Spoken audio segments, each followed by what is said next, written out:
Hey everybody, we are live and it is an exciting time to share this information with each and every one of you. This is Todd Cahill. I'm the author of You vs. You and also the CEO and co-founder of the Inside Out Institute. And today we are going to be talking about overcoming challenges in your life that some of you that are watching this might be going through such a hard battle and you don't even know how the heck you're going to get to tomorrow. Some of you are been through the battle and you're kind of on the way out. And some of you might be going through the tip of it right now, and you're very nervous, you're very afraid. Now, life is filled with challenges all the time, and it really is how we respond to those challenges and how we react to those challenges. So today, I want to talk about the overcomer of the week that we want to highlight. Her name is Colleen Rekers, and I want to get to her story real quick. I want to get to her background, and then we have a couple of questions for you, Colleen. So thanks for joining, obviously, the show and really kind of going through some of the challenges and times that you've had and overcoming. So tell us a little bit about you and your background, and we'll kind of go from there. Sure. So I'm a mom of 7 children, and I have a 30-year law career. I'm a certified health and wellness coach, an integrative health practitioner, and I'm a transformational leadership coach. Nice. Cool. Well, tell me a little bit about 2020. How has that been going for you? I know a lot of times right now, people with like the election and, going in our fourth quarter of 2020, how has it been for you? And what's been some of the most difficult challenges that you might have faced? Yeah, well, 2020 has been difficult for everybody. I mean, we've had COVID, we've had the riots, we have the political discourse that we still have and chaos. And so it's been challenging, but then you also have the personal struggles, the things that you go through yourself. So many of us were thrown into this situation where we had to homeschool all these children. And I had to work from home and also homeschool 7 children. So it's been difficult. We also lost 2 dear family members this year. And that was very difficult. I have a son who has challenges, and we just found out he has a rare heart condition and he's going to have heart surgery. So there has been tremendous things that when I look outside myself, I think, wow, why aren't you curled up in a ball and you're, upset and, not functioning and all of that. And I had to think, why is this different? Why am I able to overcome? So let's talk about that, because that's a very difficult situation. I mean, 7 kids, having to homeschool, you have a child that's having some health issues there too, loss of some family members. Tell me, because this is what's challenging for myself, challenging for even the highest driven, competitive, purpose-driven achiever out there. I mean, how do you stay consistent? Or I'm sorry, that's my second question. How do you stay in action in the difficult time? Because if you're going through any of these challenges, especially when it comes to relationships or matters of the heart, the last thing that you want to do is maybe go to the gym. The last thing you want to do is, like you said, curl up in a ball. That's what you want to do. But how did you personally really stay in that action and continuing to do that? Yeah, well, it really has a lot to do with IOI. I mean, the KPIs, doing the key performance indicators, which are the great things that you do every day to stay on track. Meditation, it's all those things that you think you don't have time for because you're busy, and you don't have time. But those are the things that make your life so much better and bless not only you, but your family too. So it was doing the daily meditations, doing the exercise, showing gratitude for others, and staying that high vibrational level. It almost kind of shielded me from some of the chaos that was going on around me. And I woke up one morning and I thought, why I'm happy. I have a family member who's passing. I have all these challenges, my son, everything else. Why am I happy? Why am I feeling full of gratitude and all those things? And I was just thrilled that I had come so far, and that instead of retreating, I'm taking time to recharge. So I'm taking care of myself in those moments when I need to take care of myself, but getting right back on track to those things that are getting me towards my goals and things that are making, things work for me and my family. Yeah, absolutely. Well, how have you been dealing with like just the consistency? So you about Inside Out Institute and having a coach and having a practitioner and having myself and Emmanuel Zavaios. I mean, I know when I'm going through difficult times, having a guidance and support team, someone there to support you and guide you, and because it's very difficult to go through obviously these hard times alone. And of course, a lot of times people will be like, well, I pray and God's my mentor. And that's awesome. And I totally agree with all of that.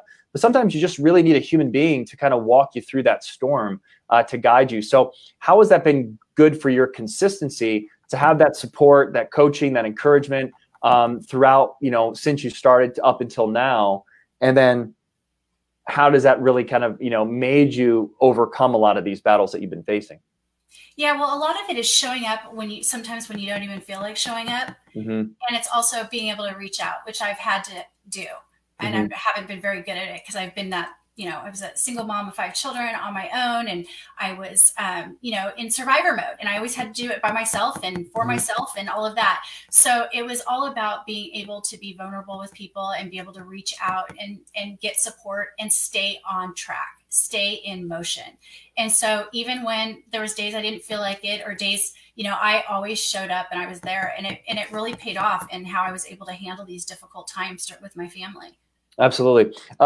Why not when someone's watching this, they might be like, well, you don't know my situation, right? And I think a lot of times we have that perspective when we go through, when we kind of listen to like personal development and personal growth. It's like, well, that person doesn't know what I'm going through. And, and with that said, though, there's a lot of empathy for all of us, because we really don't. I mean, I don't know what you're going through, and you don't know what I'm going through. So I think we do have to have a lot of empathy. But on the motivational and inspirational side, it's like, okay, if not you, why not? If you can do it, why can't I do it? If she can do it, why can't I do it? And I think in the tests that we all face, when we're in that kind of where we could really like crawl up in a ball and not do anything and not take action. How has that been for you to kind of build your self-confidence? And what can you say to somebody that might be kind of like dragging their feet and not doing that action? And what they might not realize is the action actually overcomes the fear, and it actually gets you kind of in a different state. So that way you start to compartmentalize it, take it bit by bit, piece by piece, step by step, instead of looking at the big, huge picture. And that, I mean, can cause a lot of heart palpitations, overwhelming feelings like I got to do, oh my gosh, what do I do? So talk to me a little bit about like that kind of inspiring someone that might be going through some hard times, that they can do it just like you did. Sure. Well, I mean, I've definitely been there where you don't believe that anyone else can feel what you're feeling or experiencing what you're going through. But the thing that I've really learned is that when you're vulnerable and you really talk to someone and you really get to the human side of someone, we all have battles. They may look different. They may feel different, everything like this, but we're all going through battles at different times. And this persona that sometimes you see on social media or out in the, where you're smiling through the pain that you're feeling on the inside, we've all done that. And so the only thing that I tell people, and I've had several friends that are going through difficult times, and I just say that you have to trust, you have to believe. And if you don't have belief in yourself right now that things can be different, then borrow my belief that I'm here for you, and borrow my belief until you gain your own. But just stick with me, and I'm going to be by your side, and let's do it one step at a time. And by doing that and them getting into motion, it starts this whole snowball effect where they start feeling better about themselves, and they're amazed at how things can change for them as well. That's amazing. And the next question I have is, what has Inside Out Institute really meant to you, especially looking back, when you got started up until now, and what's your vision of where you want to go with it? Sure. IOI has been amazing because it really was fully aligned with what I always thought about, combining the subconscious work with the conscious work. And there was never, ever anything like that. So although I had done a lot of conscious work, I hadn't done that subconscious work. And that was a game changer for me. So when you put the two together, the healing and the places that you can go and the growth that you can make is just absolutely amazing. So I continue to coach and, continue a career with IOI and my individual transformational coaching. And I'm looking forward to helping a lot more people. I have a heart of service, and I'm so excited to let people know that they aren't alone, and it can be them. And so why not? Absolutely. Well, it's so good to have you out there in the world and really creating this culture with Inside Out Institute, because a lot of people are hurting right now. And like you said, the subconscious and conscious, what that really means is our thoughts and our emotions and our baggage and our traumas are sitting there in the conscious, if that makes sense. So for me and Colleen to take action, we have to really address the feelings and the emotions on the inside. And that's why it's called inside out. But really all your answers are not on the outside.